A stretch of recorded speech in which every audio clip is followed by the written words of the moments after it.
manusia kan semakin banyak tuh, industri juga semakin berkembang. Takutnya dengan adanya industri-industri baru, masyarakat juga berkembang, jadi harus ada regulasi yang bagus untuk mengelola sumber daya perairan itu. Karena kalau ada industri-industri baru, sebagian industrinya tuh udah ada AMDAL-nya. AMDAL itu semacam kajian lingkungan, jadi dia bisa beroperasi dengan baik. Ada juga yang nggak ada kajian lingkungan, dia buat-buat aja gitu, dia cuma mengandalkan potensi ekonomi. Tapi biasanya mereka pakai cara yang agak tidak biasa ya, mungkin mereka melobi pihak-pihak tertentu biar bisa diizinkan usaha, ataupun dia melobi masyarakat. Nanti pas tanya, menurut para ahli, biasanya yang susah diajak kompromi itu akademisi, kayak profesor mungkin, kayak Pak Wira atau apa, dia kurang setuju lobby-lobby gitu. Tapi kalau tokoh beberapa sampel masyarakat, beberapa sampel pejabat mengambil kebijakan, mungkin masih bisa diajak kerjasama itu. Jadi kalau nanti si pejabatnya oke, beberapa masyarakat oke, juga dia dikasih izin membangun itu. Nah, paling yang tetap menjaga itu akademisi. Cuma saya nggak tahu juga ya, karena saya akademisi, bilangnya akademisi, nggak bisa digitukan. Mungkin masyarakat kebalikannya bilang, mungkin akademisi dia buat riset-riset yang menguntungkan bagi masyarakat. Karena seperti Pak Wira bilang tadi, kalau bikin riset, nanti kalian kajian kebijakan pemerintah terhadap penangkapan ikan di daerah situ. Nanti kalian bilang, bahwasanya, bukan kalian bilang, pas kalian peneliti, kalian tuh udah diajak kerjasama sama PT tertentu, bahwasanya dengan adanya PT itu tidak merugikan masyarakat. Padahal pas kalian peneliti itu, kalian dengar masyarakat ini, ada kerugiannya. Semenjak ada PT itu, ikan kami itu susah ditemukan. Kami harus jauh mencari ikan, butuh biaya operasional yang besar, gini-gini gitu. Tapi di hasil yang kalian buat itu, mungkin kalian udah dikasih bantuan penelitian lah, bantuan riset, dikasih fasilitas dalam penelitian. Nanti dibilang kalau bisa hasilnya bagus lah, bagusnya. Nanti kalian, oh baik pada kerjasama mungkin. Setelah kami dapati penelitian, kalian buat laporan, PT ini tidak merugikan, PT ini melakukan konservasi, melakukan apa, nanti hasil-hasil publikasi kalian kan itu pasti dipercaya lah, maksudnya suatu kajian ilmiah pasti kan agak dipercaya. Cuman bagi masyarakat itu udah merugikan dan udah memberi citra tidak baik. Oh, akademisi rupanya dia diajak kerjasama sama industri tertentu, jadi dia memberikan hal yang bagus-bagus itu, padahal itu merugikan. Kadang-kadang kan di beberapa contoh industri itu mengeluarkan dana yang besar, dana CSR-nya untuk penelitian dari PT apa, dana penelitian dari apa. Mungkin dia mengundang langsung ahli-ahli untuk meneliti. Nah, saya pasti meneliti kadang-kadang, tapi bukan kadang-kadang sih. Kita dapat dana dari PT tersebut untuk penelitian. Apakah mungkin kita memberikan hasil yang merugikan PT tersebut? Biasanya kan nggak mau nih, kita dari biaya dari situ. Tapi kita ngasih rekomendasinya merugikan mereka, pasti mereka nggak mau. Nah, itu dia salah satu pentingnya kita, integritas kita. Apakah kita tetap mempublikasikan yang sebenarnya atau apa, itu mungkin bisa dikomunikasikan di awal, bahwasanya kami menerima mungkin bantuan dana ini, tapi kami akan memberikan hasil sesuai dengan yang kami dapat di lapangan. Nah, itu pentingnya integritas antar akademisi lah.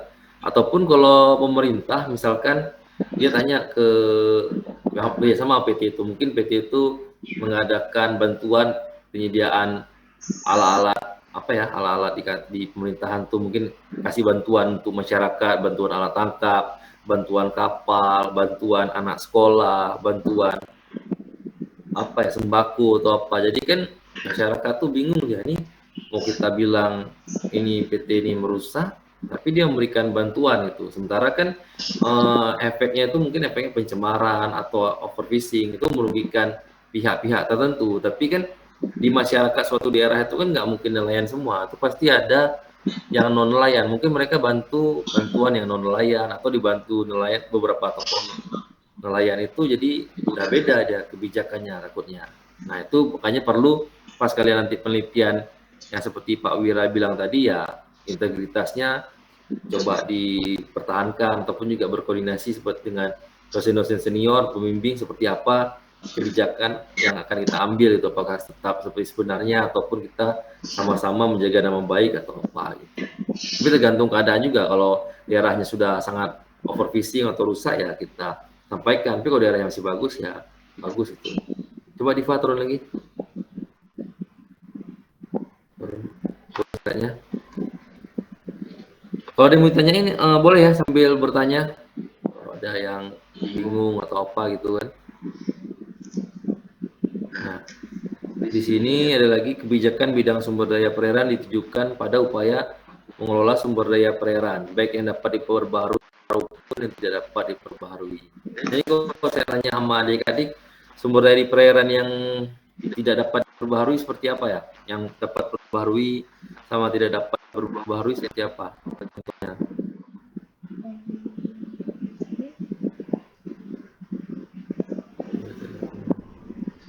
Sumber daya yang dapat diperbaharui, tidak dapat diperbaharui. Ada yang tahu nggak? Ini sumber daya dapat diperbaharui, tidak diperbaharui.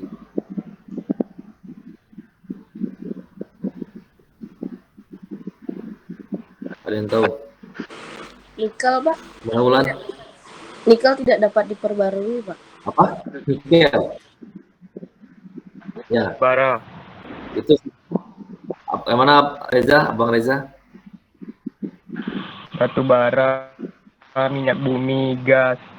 Ya, betul. Barui. Ya. Nah, kalau yang dapat diperbaharui kita udah tahu ya, itu kayak misalkan sumber daya kayak ikan, rehabilitasi mangrove, terumbu karang masih bisa ada perubahan. Tapi kalau kayak yang bahan tambang-tambang ini nikel, batu bara itu kan susah. Jadi harus ada tipe-tipe pengolahannya. Saya yang pernah lihat itu yang dapat diperbaharui aja, karena di daerah saya kan agak jarang tuh tambang. Tambang-tambang itu nggak ada, jadi saya agak jarang terlibat itu, jadi kurang tahu. Mungkin nanti bisa kita sharing bagaimana mereka itu sistem pengolahan kawasannya. Tapi ada juga sih, ada PT tambang kecil di sini. Kalau kalian searching berita ya di Aceh Barat atau apa, kemarin ada tumpahan batu tambang, masalah tumpahan batu tambang yang bikin apa ya, merugikan masyarakat atau apa.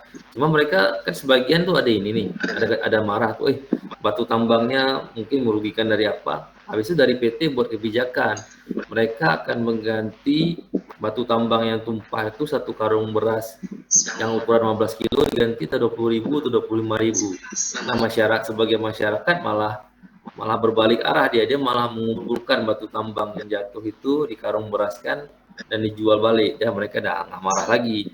Itu kan salah satu kebijakan atau cara juga yang dibuat oleh PT itu biar meredam dampak buruk yang dilakukan PT. Misalkan mungkin PT itu bukan sengaja dia buang batu baranya, musibah lah namanya, kita usaha ada musibah dan usaha kita tuh di perairan ya, misalkan kayak tumpah minyak, tumpah batu kan susah itu, yang masyarakat dia merasa terganggu atau apa, tapi mereka cari cara, kita mungkin keluar uang sedikit atau apa. Dengan ada kebijakan itu mereka masyarakat jadi nggak marah lagi. Cuman yang nggak marah itu yang bukan nelayan, saya rasa yang masyarakat sekitar dia pergi kumpul tuh batu baranya, yang mungkin mereka kerjanya bukan di laut, mungkin petani, kebun atau kerja lain, mengambil batu bara, kembalikan balik ke PT-nya dengan nominal ganti rugi berapa, kayak saya bilang mungkin 25.000 per karung atau apa. Tapi dari nelayan itu mengalami kerugian, kayak contoh yang saya dapat itu jumlah ikan yang dicari di situ agak susah. Udah kita harus cari ikan tuh harus lebih jauh, butuh import lebih, butuh biaya lebih.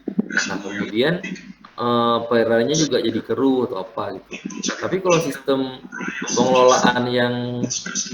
pengolahan yang berkelanjutannya saya nggak lihat, karena saya nggak terlibat. Waktu itu ada diundang juga kata kawan saya kan, Pak Nabil, ada diajak nih sama PT itu untuk membuat kajian di sekitar PT, nanti dibiayai. Itulah kayak saya bilang tadi, ini kalau saya buat kajian dibiayai sana, pasti kajiannya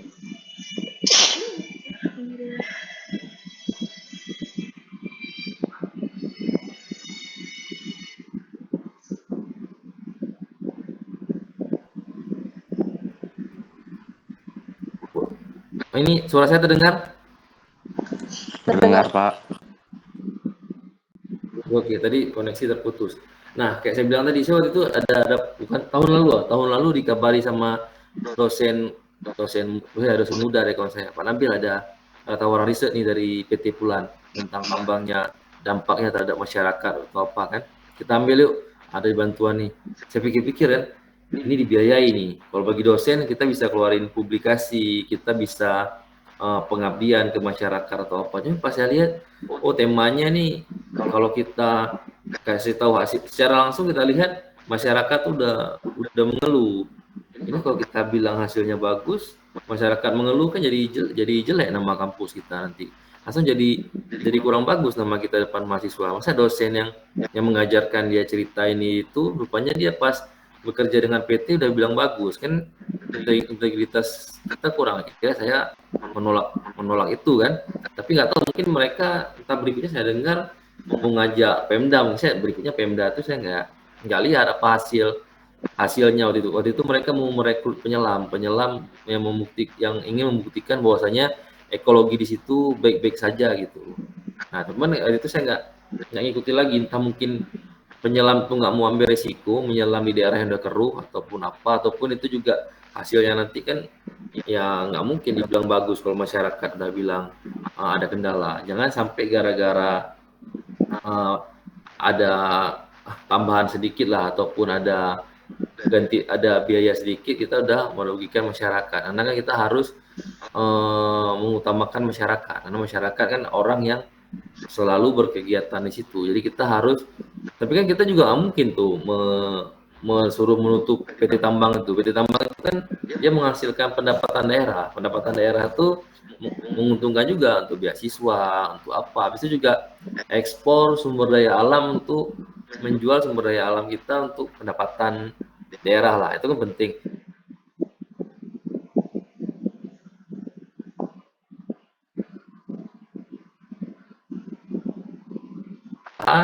Habis itu masyarakat juga ada dirugikan. Kayak seperti kita mungkin ada sistem pengolahan limbahnya seperti apa, mungkin membuatkan ada di PT itu ada tempat buangan limbahnya tuh, mungkin buangannya tuh jangan satu atau ada beberapa, mungkin untuk hari pertama dibuka di daerah sini, hari kedua dibuka di tempat lain, dibuang di tempat lain, jadi nggak dibuang ke tempat yang sama keterusan. Ataupun PT mungkin ada penampungan penampungan limbahnya itu, jadi jangan buang sekaligus, dia buang sedikit-sedikit, jadi kemampuan laut itu untuk mengembalikan fungsinya itu tidak bisa berjalan dengan baik. Kalau kita buang sekaligus banyak kan agak susah, tapi kalau buang dikit-dikit mungkin bisa reduksi dengan apa, ataupun mengundang ahli-ahli kimia untuk bisa memberikan zat apa untuk menetralisirkan zat kimia tertentu gitu. Biasanya ada perlakuannya gitu. Oh kalau tercemar ini kita gunakan ini, zat ini kita gunakan apa. Pokoknya harus ada sinergi. Ya walaupun kalau mengundang ahli-ahli kimia atau ahli peneliti kan masyarakat nggak mampu, ataupun dari kampus misalnya disuruh saya, wah saya juga nggak mampu. Itu kan yang saya ceritakan tadi kan butuh biaya besar ya. Mungkin itulah dibantu dari PT itu tadi untuk tenaga ahlinya atau pembelian bahannya biar tidak merugikan. Ataupun dari pemerintah kan kita pernah dengar ya, dari pemerintah atau anggota dewan dia ada studi banding ke luar negeri. Nah disitulah pentingnya studi banding atau pergi perjalanan ke luar negeri, tapi mengunjungi tempat-tempat yang negara yang bisa mengelola limbah PT itu dengan baik. Jadi kita belajar gitu. Oh seperti ini caranya, seperti itu caranya. Jadi kalau bisa ya studi bandingnya tuh jangan jalan-jalan keluar atau apa, dia harus lihat tuh seperti apa pengolahan yang baik. Kayak saya bilang tadi contoh di awal, kalau pengolahan pemanfaatan untuk ekonomi ya, untuk keramba besar itu contohnya tuh di Denmark sama Swedia. Bisa kalian lihat, habis pergi di sana anggota dewan atau dari kementerian bisa meneruskan ke masyarakat. Tapi mungkin yang jarang lihat itu daerah yang pengolahan limbahnya baik itu yang dipergikan. Karena kan bisa malas, ngapain kita pergi ke daerah atau PT ke daerah limbah, karena kalau itu takutnya pas pergi ke sana mau jalan-jalan ya setelah saya matikan HP lo.